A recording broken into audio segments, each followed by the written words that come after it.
next step is to talk about how we're going to combine variances. For the t-test for independent samples, we're going to be working with two different groups of people, two completely independent sets of individuals. And each of those groups is going to give us some information about variability. We'll have the variance from group 1 and the variance for group 2. But what we need is just one metric that tells us the combined or the average variance across both of our samples. So we're going to do this by calculating the pooled variance. This is the symbol for that, S squared sub P. So S squared is our reminder that this is a variance, and the P reminds us that it's pooled or that it's combined across two different samples. Now there's actually a bunch of different formulas that we can use to calculate this.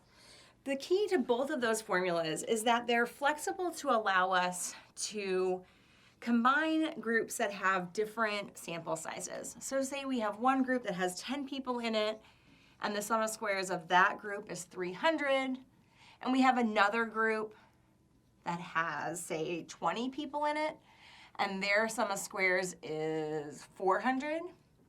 We can't just take the average of these groups because they have different sample sizes. So the formulas we're going to use for the pooled variance are going to weight the variance within each group by the number of people that are in that group. So like I said, there's actually a couple of different formulas that we can use to calculate this. So one of those I'll start with up here. Looks really simple at first glance. And it's simply going to be the sum of squares from group 1 plus the sum of squares from group 2 over the degrees of freedom from group 1 plus the degrees of freedom from group 2. Now, one of the things you'll notice right away is that here I'm talking about two different sources of degrees of freedom. There's a degrees of freedom for group 1 as well as a degrees of freedom for group 2.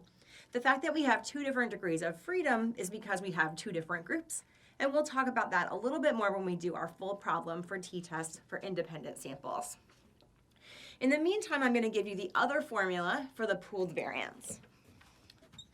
So the other formula for the pooled variance is going to be the standard deviation of each group squared times the degrees of freedom of that group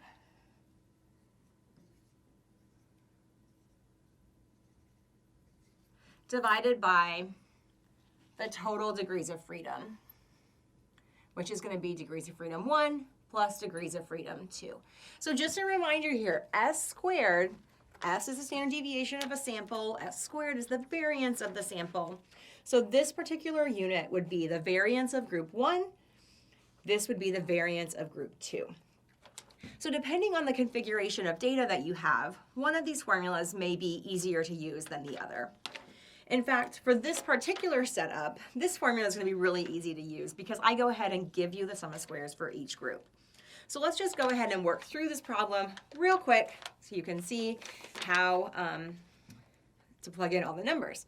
So we are going to take 300, that's the sum of squares for group 1, plus 400, that's the sum of squares for group 2, and we'll divide that by the degrees of freedom, which are just going to be n minus 1. So 9 plus 19. 10 minus 1 is 9.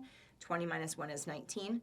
So this gives you 700 over 28, and that should end up giving you a pooled variance of 25.